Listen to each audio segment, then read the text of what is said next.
What's going on, guys? Welcome back to this week's episode of Outside the Arena with Mac and Griff. I'm Griffin Senek, joined by my co-host Mac Rommel, and today we're going to be breaking down the latest in some big news recently in both the NBA and the NFL regarding some key players. But first, I just want to say before we start here, make sure to go check out our second channel, OTA Clips. We just posted a video there detailing the MLB trade deadline and all the action that occurred there. We did with Mac's cousin Rome, House of Ballers, friend of the channel. So make sure to go check that out before you watch this. And yeah, today we're going to be talking about two main headlines involving Carson Wentz and then Russell Westbrook. Also, for you fans in advance, make sure to stay tuned to OTA Clips. There'll likely be a video out sometime this week once the moves kind of all wrap up involving the NBA free agency that is set to commence the day we're filming this Monday tonight in about 6 or so hours. So it should be very exciting. We'll see where some high, superstar level players, Chris Paul, DeMar DeRozan, Kawhi Leonard end up. So we'll be discussing that later on OTA Clips. But today we're going to jump right into the main news. And I feel like the biggest news we have to start with, it's got to be Russell Westbrook being traded to the Lakers. I mean, when I saw this, initially it seemed like it was going to be Buddy Hield, but then I guess that fell through, and then it became Russell Westbrook to the Lakers. Obviously, the deal, Russell Westbrook, and then two future second-round picks for Kyle Kuzma, Kentavious Caldwell-Pope, Montrezl Harrell, and the 22nd pick in the draft, which was Isaiah Jackson out of Kentucky. So, Mac, I'm going to start with you. Obviously, huge deal. Russell Westbrook's been traded a lot recently in past years, but obviously the Lakers get their kind of superstar guard that it seems like they needed to complete that big three. What are your thoughts on this trade and the implications that it has on the NBA? Yep, the Lakers right now, it's obvious that they are building around this big three. You have Anthony Davis, LeBron James, and now you add a Russell Westbrook. Last year, he averaged 22.2 points, 11.7 assists, and 11.5 rebounds per game with Washington. He's a 9-time All-Star. He's not the best from three, and teams can't capitalize by forcing him to shoot from the outside. But this team, they're ready. They're going to try and win a championship this year. They fell short this past season. They lost to the Suns after they held a 2-1 lead versus them in the first round of the playoffs. They eventually lost, and that was when you didn't have Anthony Davis. This season, the Lakers, they were plagued by injuries. Everyone was injured at one point. You had LeBron, you had Davis. And this year, you're going to be adding Russell Westbrook. If these three players can stay healthy for the Lakers, they are contenders. They will be contending for an NBA Finals championship. And I do think it's very possible this year. Of course, the Suns surprised everyone. You had the Bucks surprising everyone. It was kind of a weird playoff and really a weird outcome for the entire NBA in the playoffs. But for the Wizards, as you said, they're receiving Caldwell Pope, Montrezl Harrell, and Kyle Kuzma. And right now, it's obvious they are building around Bradley Beal. They're nice pieces, and they will allow the Wizards to try and compete for a playoff spot this year in the Eastern Conference. Like I said, you're building around Bradley Beal. And for the Lakers, you're building around those big three, hoping you can make a push for the NBA Finals this season. Yeah. Sorry, I'm just typing something in. Yeah, I mean, I think it's super interesting, this deal. Obviously, Russell Westbrook is a, fantastic talent at point guard. He's a guy who, has averaged a triple-double, I believe 4 in the last 5 seasons, which is just incredible. The one downside to this deal that I see for the Lakers is something that you mentioned, which is the shooting. He's kind of, not really a great perimeter shooter. And to me, that's what this team could really use. They don't really have guys who are, reliable from three-point. I mean, Kentavious Caldwell-Pope, in my eyes, was one of the better three-point shooters, even though he went through some tough stretches in his time as a Laker. He's one of the better three-point shooters. Now he's gone. Obviously, Russell Westbrook is a star. He's going to be able to score, rebound, pass, all of that. But three-point shooting is definitely something I'm a bit worried about. Obviously, the depth on this team now, they're going to have to go out and make some moves. We've heard them linked to DeMar DeRozan, another guy who's a bit of a shaky shooter. But I honestly could expect them to go out and get DeMar on a pay cut in order to really build a super team. Mm-hmm. But that said, they lost a lot of depth in this deal. Kuzma, who's, really become a meme in his time as a Laker at this point. I mean, he's been rumored, I've seen so many things about him going to play in Shanghai all over social media at this point that, it was not a shocker to see him in the deal. Montrezl Harrell, great talent, guy who was 6th Man of the Year candidate, or might have even won the award a few years ago with the Clippers. Didn't really play in the playoffs. I was a bit surprised by that. But obviously, they've got impending free agent Drummond. We'll see what happens with that. But obviously the big news, Russell Westbrook to the Lakers. They got a big three now. Real quick before I flip this back to you, the Wizards side, they're just in a weird rebuild right now. Bradley Beal, obviously, he's like 29, 30 years old. He's still a superstar in this league. He's a fantastic player, but I just don't see them being able to build a team around him in his prime at this point. I mean, you just look at the, kind of way they're drafting at this point. I mean, in the draft that just recently happened, by the way, which we won't cover too much, they go out and get Corey Kispert, obviously the forward from Gonzaga, should be a nice piece, but this team just hasn't been able to get those top tier picks and really secure that top level of talent. I mean, they could have really used a top 5 pick this year when you're talking about some of those guys that are going there. Those are guys that could turn your franchise around, but they're kind of just in this weird middle spot where they've got a bunch of solid guys. They got like Bertans. They have, I believe Thomas Bryant might still be there. He's pretty decent. Kuzma, Caldwell Pope, Harrell on that. I mean, there's just all these kind of pieces, but it's just not a championship team. But Mac, I do want to flip this to you. You did mention that, this was kind of a weird year with injuries for the NBA in the finals. I mean, I don't think I expect to see the Suns back in the finals again and whatnot. So, I mean, what are your thoughts on how the Lakers really stack up in the West now? Is this the best team? Is this the team to beat? And in a whole, is the NBA, obviously, those Brooklyn Nets are still the favorites. Yep. And, many do believe they'll still win. How do you think they match up against them? And do you think, they can dethrone the Nets as that favorite for next year's title? I do think it's very well possible. This season, we did see a similar thing with the Nets. You did have injuries. You did have players who were out at times, like James Harden, who costed them some games. And this is a thing for both teams that if they had their teams fully healthy, you even mentioned this before, these were your 2 favorites to go to the NBA Finals. You had Lakers, I believe, and I think you had the Nets as well. Yeah. Both had the Nets. So the Nets, they are up there right now. You have all these superstar players on offense, and it's very hard for other teams to keep up. But I do think the Lakers right now, they do have the ability and possibility to dethrone the Nets as favorites. You lost to the Suns this year, and I think the Suns are very well up there with some of these teams. If you keep Chris Paul back, this Suns team is going to be very good once again. I'm not sure how well they're going to perform or if they're going to keep up to how they played this year or if this was just a one-season thing. But if this isn't just a one-season thing, I think the Suns could be in contention with those teams, the Lakers, the Nets, very possibly the Bucks are also up there. But I do think the Nets right now, they have the offensive talent, and they are just too hard to stop. They've proven it time and time again throughout this season. And I think the Lakers, they are very, very close. But the past few seasons outside of that championship, they've made it far, but they haven't been able to cap it off and capitalize and win the NBA Finals, except for, I believe, the 2020 season.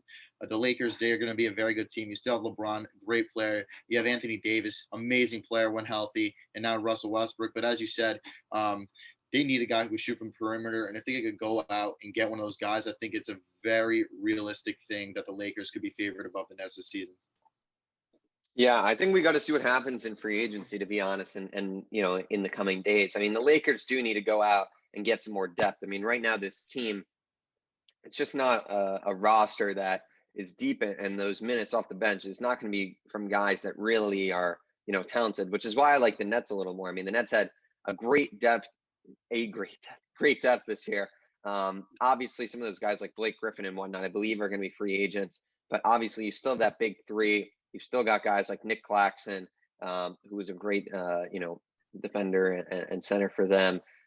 They've got other pieces as well. Joe Harris, obviously, a fantastic shooter. And that's why I kind of tend to think that Brooklyn should be favorited. Oh my God, I can't speak English today. Over the Lakers, just because they're a more complete team. They've got the shooting, and that's what I think will be key. Obviously, there will be some more difficult matchups with AD and LeBron. I don't think there's 2 guys per se on the Nets who can necessarily guard them to the extent that they'll have to. But the same can be said for the Lakers. I mean, you look at Harden, Kyrie. I just don't see 2 guys on the Lakers right now that can guard them to the extent. So it's a very interesting matchup. I really hope we finally get it. I think a lot of people want that in the finals. But obviously, you have to look around the league. Who else would be favored? The championship Bucks have got to be up there. They've got a great big three. It will hurt losing Bobby Portis. They don't really have the money to re-sign him or many of their guys, which is unfortunate. The Suns, you mentioned, I don't expect them to be back. I think Chris Paul, they must re-sign him, and he must have a really great year. He had a fantastic season this year. You saw what it took to get them to the finals with him.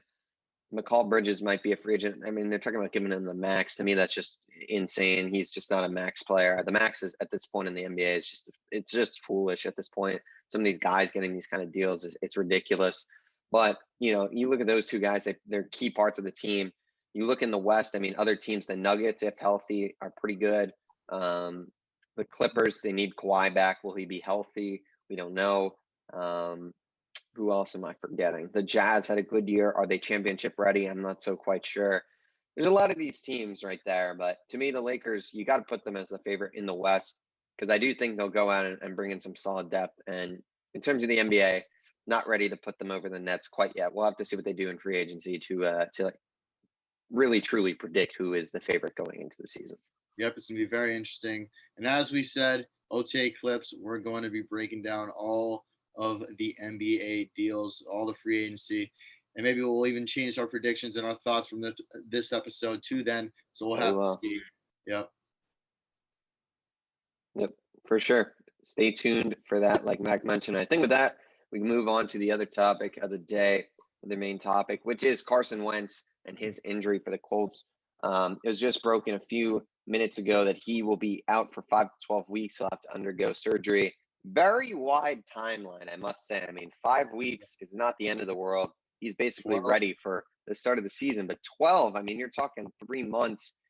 He's going to miss the majority of the season. Obviously has implications with the Eagles because if Carson Wentz does miss around 12 weeks, you're not going to be seeing that, first round pick come to fruition. Obviously, there's a lot of implications though in the Colts. I mean, you look at who is the backup really. I believe it's like Jacob Eason, the second-year quarterback. So it's a weak depth chart. They don't really have NFL level proven guys there. So Mac, what are your thoughts on the injury? Obviously, Carson Wentz, the injury bug strikes again, but really the implications it has on the Colts now that they really don't have a true quarterback to lead this team. Yep, and I just want to say this outright and just right out the gate. This isn't because of my disliking of Carson Wentz, but at this point, I think it has to be said that this guy, the injuries he's had, he's only played 2 full NFL seasons. And I do think it's realistic in a few years, if this continues, he could be out of the league because of his injuries. This is not my disliking for Carson Wentz, but it's a real thing. And if he doesn't turn things around, if he doesn't get healthy, this is something that could happen very, very soon within the next 2 to 3 years. But right now, as you said, 5 to 12 weeks, it's very broad. The season starts in 4 weeks. He could be back week 2, or he could be back week 8 or 9. We don't really know.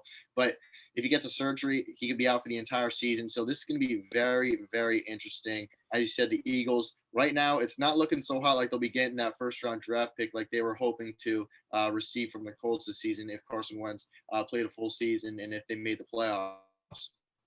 But for the Colts,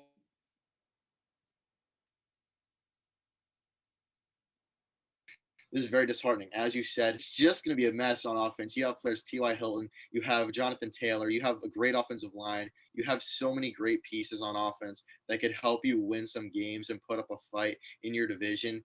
And right now, it is not looking good. Jacob Eason, he hasn't played since college. Last season was his rookie year. He didn't take any snaps, so you're unsure what you're going to get from him. Sam Ehlinger, a rookie, you're unsure what you're going to get from him. It's there's too many what ifs for this offense in this quarterback position right now. What if Carson Wentz comes back? Will Carson Wentz come back? What will happen if Carson Wentz comes back? And what will happen with these 2 quarterbacks potentially as the starting quarterback for the Colts this season? Will they be able to perform? I have no questions about their defense. You have great players on that defense, DeForest Buckner, Darius Leonard. All these guys are going to be able to contribute, but you can't win playoff games. You can't make the playoffs if you don't have a quarterback. And I'm going to say this. Last year, Cowboys didn't have the quarterback. You saw what happened to them. Every single year, you see a star starting quarterback go down, and it's the end for their team. It's the end of their season, and you're really just looking forward to the next season. And right now, sadly for the Colts, they've had a few too many times in the past few seasons, but it's looking once again like it's going to be a season where you're banking on next season, hoping you're going to have a healthy quarterback to rely on. And right now, the Colts, I do think they're stacked up pretty well in the division. I don't think you're going to beat the Titans, even if you have Carson Wentz. They go out, they get Julio Jones. Their offense is too good. Defense is solid enough to win you a bunch of games and potentially do some damage in the playoffs. You had the Jaguars and you had the Texans. I think those are two teams that are going to be below the Colts, no matter if you have Carson Wentz or not. So right now, I do think the Colts are still second in the division, regardless of the Carson Wentz situation. But we're going to have to see how this develops, and we're going to have to see how long Carson Wentz is out. And if he does return, how healthy is he going to be, and how well is he going to be able to play? Yeah, you made a lot of great points there. I mean, first thing, I mean, he probably he's not going to be out for the season. I mean, 3 months, you're missing a great chunk of it. You're gonna if he 3 months from now, you're talking the preseason month and then 2 months of the regular season. So about half the season you'll be missing, which is not good at all. But let's say it is a few weeks at the start of the year. I mean, they have some very tough games. The first 3 weeks of the season, 4 weeks we could even do. They play the Seahawks, the Rams, the Titans, and the Dolphins. Those are 4 playoff caliber teams. So immediately this team is going to be tested, and they're going to have to go out and really, I think, have to acquire someone that can get the job done. I don't think you can rely, unless they see something really, truly remarkable in Jacob Eason. I mean, Sam Ehlinger is not going to do anything. He was, mediocre in college, so there's no reason to believe that he will be a stud in Indianapolis. But Jacob Eason, people really liked him coming out of college.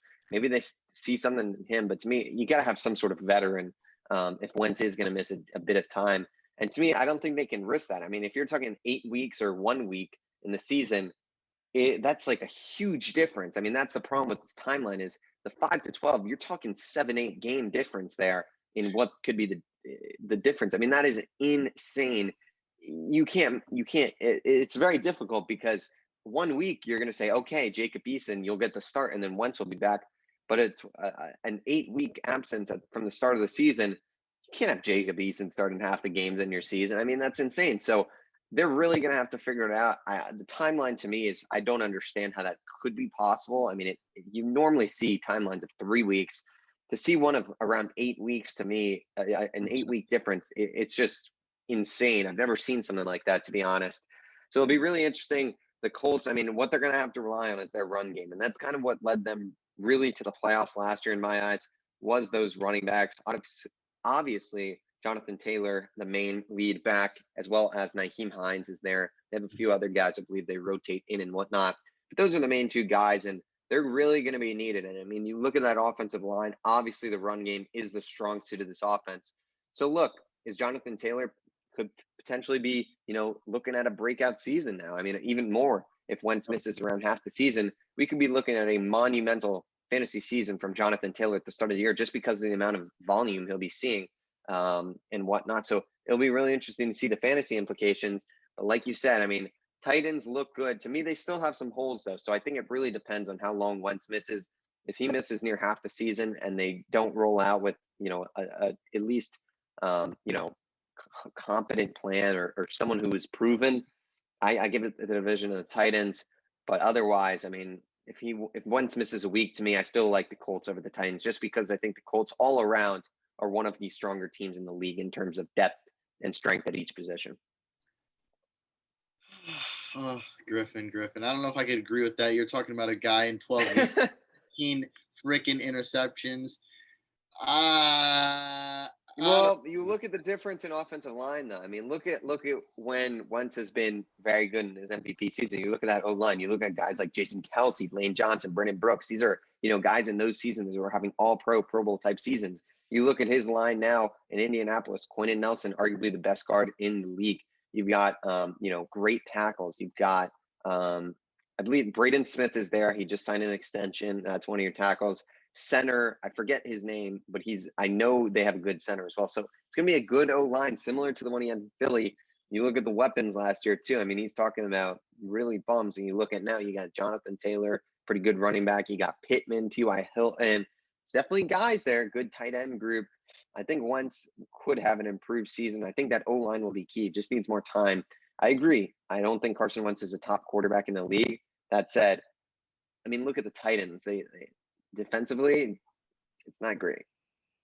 Yep, I know defensively they may have their struggles, but offensively, I think it's too hard to stop. I mean, looking at it's a very good offensive team, yes. It's arguably it has a chance to be top three. He could even climb that list as the season goes on. But you got Derrick Henry, Julio Jones, you have AJ Brown, all these guys. I think that's two top 10 receivers right there, including one of them being top five. You have arguably the best running back in the league. I think he's the best in my own opinion. Solid offensive line, Ryan Tannehill. He's proven he's a much better quarterback since he's left the Miami Dolphins. You're not worried about injuries, and I think that Julio Jones trade just makes his team so much better. Play action is going to be filthy. You don't know what you're getting. No matter who you go and decide to guard, it's really game over from there. You choose to commit to the run, Julio Jones or A.J. Brown is going to catch one deep. You commit to the pass, Derrick Henry is going to go stiff arm Josh Norman another 10 yards. You don't know what you're getting from the offense. They did lose a lot of guys, though, too. You have to remember. I mean, Jonnu Smith was a big red zone target in that offense. Corey Davis had a very big season. Obviously, Julio, much better talent than Corey Davis. But that said, Julio's had injury problems. And that depth chart in terms of wide receiver in Tennessee is not so great anymore as it was in the past. I believe Adam Humphries might have left as well.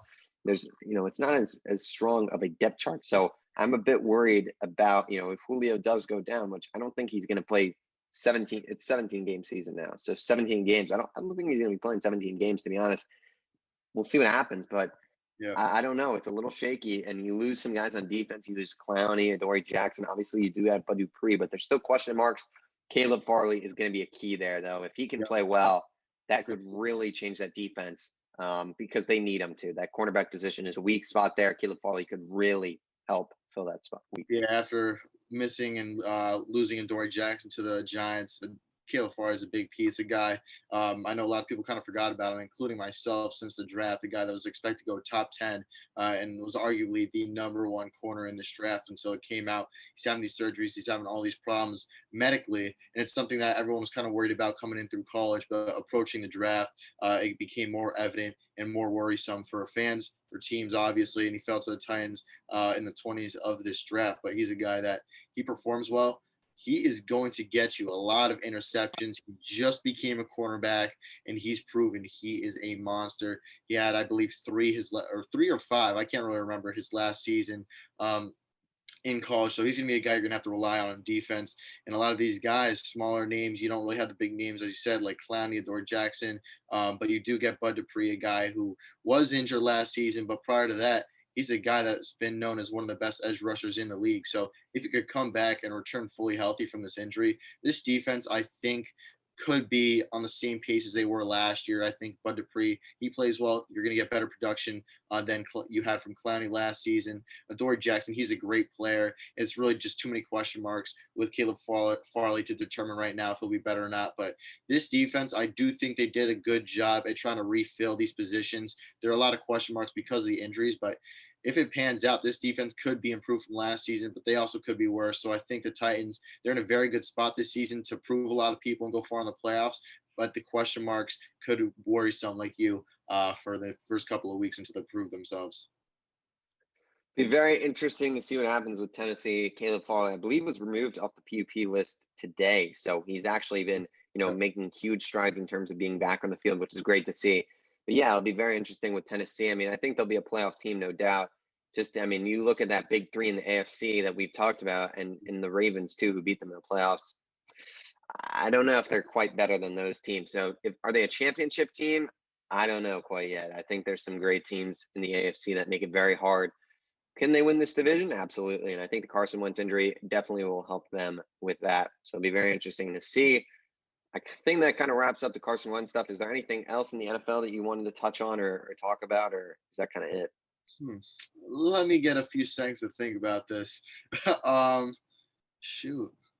I think it's been a pretty dry week. I mean, training camp for every team has kind of started. We're seeing some big plays out of a lot of young guys from last year, especially my boy, CeeDee Lamb. I was going to bring it up. You see the catches he's making. I don't want to hear any bullshit about the Cowboys defense being uniform already. They're making plays too, and I think this is the first season where in training camp we're actually seeing battles. I think the team's been getting at least like 3 picks a day, something we haven't really been seeing in training camp in the previous season. So a lot to look forward to for the Cowboys. I know for your Jets, Zach Wilson finally signed. He's showing up. Finally signed him. Yeah. That 80-yard bomb the other day in practice. That was just filthy. Jets have a lot to look forward to. Elijah Moore's looking like a beast as well. You got Michael Carter there, a young offense that the Jets are hoping to turn things around and hoping that they could build around these players, these young players from this draft.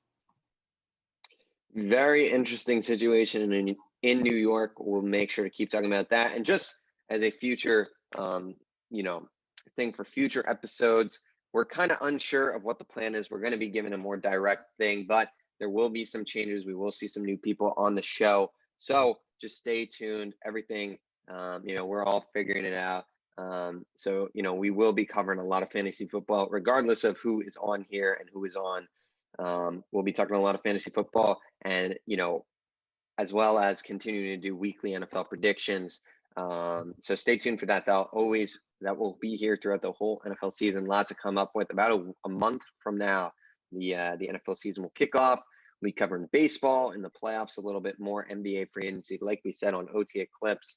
A lot to be excited about in sports. The best is it's coming. Summer is sometimes a dry period, but it feels like it's done pretty well, and it's exciting to see what has happened. NFL 1 month away, pretty crazy. Doesn't feel too long ago since it ended.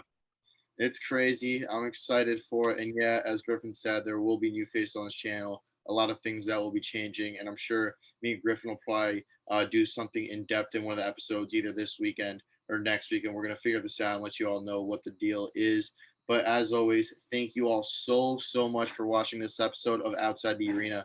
Please make sure to like, comment, and subscribe, not only on this channel, but our other channel, OTA Clips. As Griffin said, we're going to be doing some NBA free agency recap later this week, I believe, probably on Friday, Thursday, something like that. We're going to figure it out, but make sure to go subscribe to us there. Turn notifications on so you get up to date. You are up to date when we post new videos.